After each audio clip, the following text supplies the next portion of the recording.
Hey, it's Arrow, and this is Vocal Defrag. Vocal defragging is physically taking the time to ask yourself the questions. And then, whatever you come up with an answer, question the answer. Because, it's so easy just to basically just say anything, just so something will get off your back. I said that. That's good enough. I'm okay with that. When in reality, no, you're not. Asking the questions, questioning the answers. I defrag in two different places. Inside a handwritten journal, which I've been doing since November of 2017. And I do a vocal defrag. And the reason for that is mainly because when you're writing, you don't hear pitch, volume, and tone. You don't hear the inflection coming out of my soul. What you see are words. And then therefore the reader, the one that's studying, they get their interpretation of what the defrag was all about. Defragging in a journal, and then I invite you. Use your smartphone for a tool. Don't just use it to watch videos or do some of that little vocalizing with another person on the camera. Use it as a tool to talk to yourself. Defrag. Vocal defragging. It's a great walk in life. Very interesting subject today. The subject is when you're not focusing on receiving. When you're not focusing on receiving. What's the next step? You know what came to me in my defrag journal today? 2 words. Let's go. When you're not focusing on receiving, let's go. The only time that we seem to be focused on receiving is when we've ordered something from Amazon or Instacart. Oh man, I can't wait till that stuff gets here. Oh man, my focus is on receiving all of that stuff. Yeah, but what about when you're receiving something in your heart or receiving something in your plan, the steps that you're growing forward with? Very rarely have I ever heard someone say, man, I just received this great idea. No, I always hear, hey, I got this idea. You got this idea? Oh, wow. Did you receive it? Or did you just personally come up with the idea? I came up with this idea. See, the thing is that the universe is constantly moving through us. I'm not going to turn this into a Jesus thing, but I just want to turn this into a personal thing. When you are not focused on receiving, what is your next plan? Most people set their lives aside. They set their dreams aside. Those things that you wanted to do, well, we'll get around to it, but you're not focused on it. So when you're not focused, what you should do is say, let's go. Because when you say, let's go, all of a sudden you have refocused your mind, your body, your soul, and you start working on what is moving through you. It's energy at all times. And the happiest thing about that is that 99.9% of the time, it isn't for you. What is moving through you is to help others. Because what's made your day a great day today came from other people. It moved through them to reach you. So when you're trying to find your focus, I do mine through a lot of writing, by asking questions and questioning answers. I do it by having conversations with people that I truly love.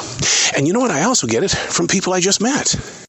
Because what happens if the universe has made that happen for a reason, for a purpose, for a season? Not to bring more anxiety to your life, but to help the core of the community. We have totally forgotten that, hey, one of the reasons why we couldn't stand the COVID-19 lockdown was because we couldn't be with people. We were so upset we couldn't be with people. What do you mean we couldn't be with people? And then you put that mask on our face. People can't see my teeth. They can't see me smiling. I still need to be with people. And now that we don't have any of that, it's like we've taken our mind off from community, those people that we know we need. And that's a big thought. What do you need? And what you do need is getting the proper focus. Are you giving it the focus that has the energy of creating change, not just in your life, but in another person's life as well? I don't know why I was called to do this earlier today, but I did some research on what is a narcissist. Maybe it was a gut check. Maybe it was something that was saying, dude, you're really kind of coming across as a narcissist, where, you're a little upset that you're going into work an hour earlier and it's knocking you off balance and you don't feel good about going in an hour earlier because it's going to mean you got to put in 9 hours today rather than 8 hours. And, I think you're kind of being a narcissist. You're putting yourself ahead of everything. Well, in doing that research, that might be one of the things where I'm putting myself first. But when you start looking at everything else that a narcissist is, then you find yourself going, that's not me. That's not me. But there could be somebody listening right now that is struggling with such a feeling. The emotions of others that they're carrying, but they don't want to admit to it. Did you know that there is such a thing as a silent narcissist? Somebody who won't admit to it, but yet they carry everything that a narcissist is. See, when you start putting focus on things, you begin affecting other people. So when the focus isn't there, what are you going to do? Let's go. Let's find it. Do you think I really wanted to go to Google and look up the subject of what is a narcissist? No, I was horrified. I was horrified that I was going to see my picture there, right there. It used to be that way when I was growing up. My father would say, go look up such and such word.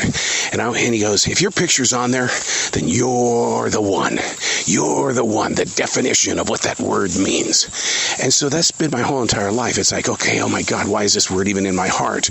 Oh, please don't let my picture be there on Google.com. How many times during a day, a work day, just maybe a family day, do you find yourself out of focus? And you're just not in the mood. You're not feeling it, as I hear a lot of times. When you get into those mindsets, how do you get things done? How do you challenge yourself, motivate yourself? Because if you don't make a move of any type, then you're going to feel like crap in a couple of hours, if not right now.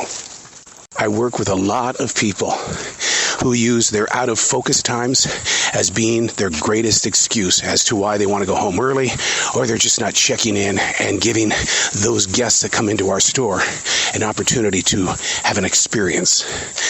I'm out of focus. I didn't get sleep last night.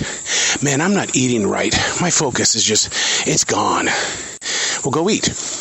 You got a 15-minute break. Go close those eyes. Take that 15-minute break, man. Do a power nap. Get something going on here. Because getting connected with the community, remember, everything you do is for somebody else. It's moving through you. You can agree with that or you can disagree with it, but the seed has been planted. And what you do with that seed is going to determine where your focus is. When you've lost your focus, just go ahead and say it. Let's go. Because all of a sudden you're going to go where? How? Why? When? Let's do it. Let's go. Vocal defragging. Ask yourself the questions. Question the answers. Listen to your voice. Study your handwriting in a journal. Take note if it's messy or if it's pretty. See, there's all of these things that are constantly moving around you and through you. But sometimes you don't pay attention to the you that's in the mirror. I'm Arrow, and that's Vocal Defrag.